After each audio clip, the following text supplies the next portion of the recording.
Number one, believe it's going to happen. Believe it's going to happen. You got to have that. That's where it starts. Then you got to show it. They draw first blood in the 2 meetings in the war on I-4. How sweet it is, partner.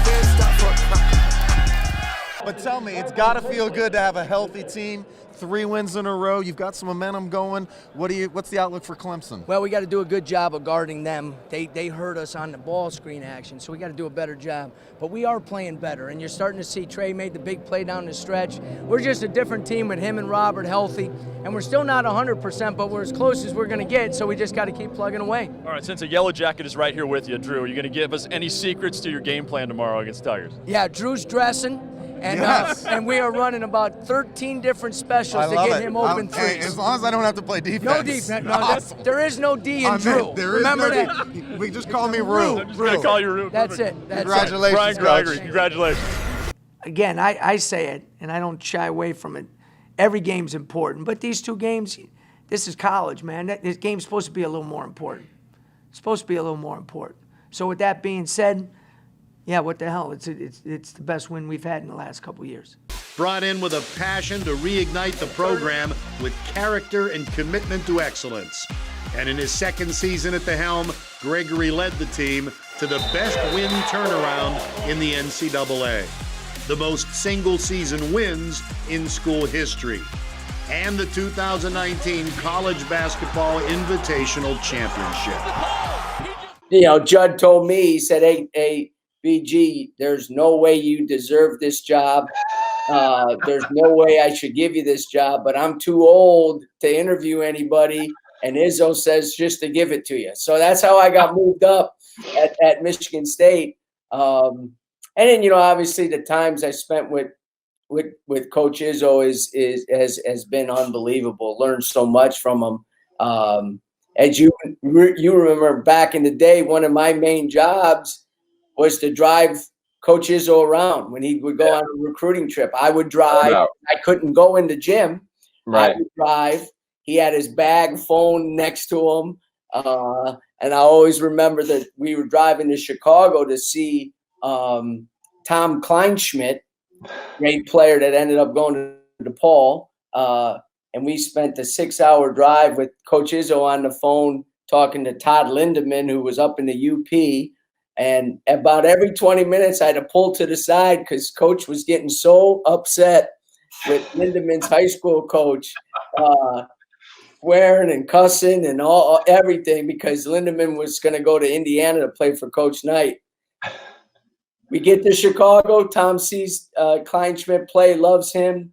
By the time we get back, he commits to DePaul. So that was a rough 12-hour time with Coach Izzo. I can tell you that right now. The thing I always talk about with those 4 years going back with Tom, we never had a bad practice. Those guys love to play. And practices were harder than the games during that stretch. And I think that's continued. Those guys believed in Coach and believed in what we were doing every day so much that we didn't even have to monitor or they had built the culture. And it was every single day, and it was amazing to see. It was an unbelievable thing to be part of. Get it moving now, get it moving, let's go. Come on, Jay. Get good and loose now. Come on, Jay, get good and loose, baby. Need a great one today. Well, he's a terrific person. He's a great family man, and he's also a great leader. And those were all the things that I was really looking for as we went across the country to look for our next leader of our program. You know, he's been around great programs. He's won championships. Was an assistant under Tom Izzo and part of the staff that won the NCAA championship. It's the Dayton Flyers winning the championship of the NIT over the North Carolina Tar Heels. If Central Florida doesn't have the injuries and SMU doesn't have the injuries, both those teams are NCAA caliber teams last year, okay? And we have 2 teams in Cincinnati and Houston that are in either a bad call or a missed free throw away from being Sweet 16 teams last year. You know, I'm still mad at Kelvin for losing to Michigan in the NCAA tournament. And Cincinnati, you know, misses a couple free throws or they're in the Sweet 16. So you're going to see that. You're going to see 5-6 teams in our league vying it in those last couple weeks to be in the NCAA tournament.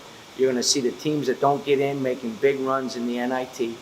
and playing great postseason basketball. And you're going to see teams that get into the tournament advancing as well. Hi, I'm Brian Gregory, head coach at Georgia Tech basketball. 2 lucky winners will have the opportunity to challenge me in a free throw contest with a chance to upgrade to club level seating when we play North Carolina. There's just one problem. You better practice. Competition starts. Good. Oh, all right. 1 for 4. So with the Georgia Tech degree, that's what percent? 25%. That's right. Just making sure you went to class while you were here. That's in. 3 for 10. Good shooting, Patrick. All right. All right. Let's see if I can make. I got to make 4 now. How do you think Coach Gregory did? Oh, he was fantastic. He looks like he could start for Tech. Every ball screen is guarded by 5 guys, not just the 2 guys in the ball screen. So sometimes when you see him hit a roll or turn the corner, you just think the 2 guys in the ball screen screwed it up. Those other 3 guys were so active today and alert. And, everything we do is 5 as 1. 5 guys have to play as 1. Our defensive philosophy, our offensive philosophy. And when we do that, we've proven that we're pretty good and can only get better. We always talk about the only person we need to compare ourselves to is who you were yesterday.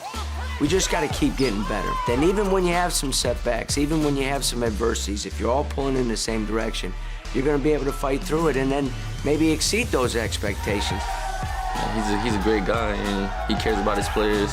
He wants us to succeed. He gives us freedom on the court, and he makes sure we do what we do in the classroom.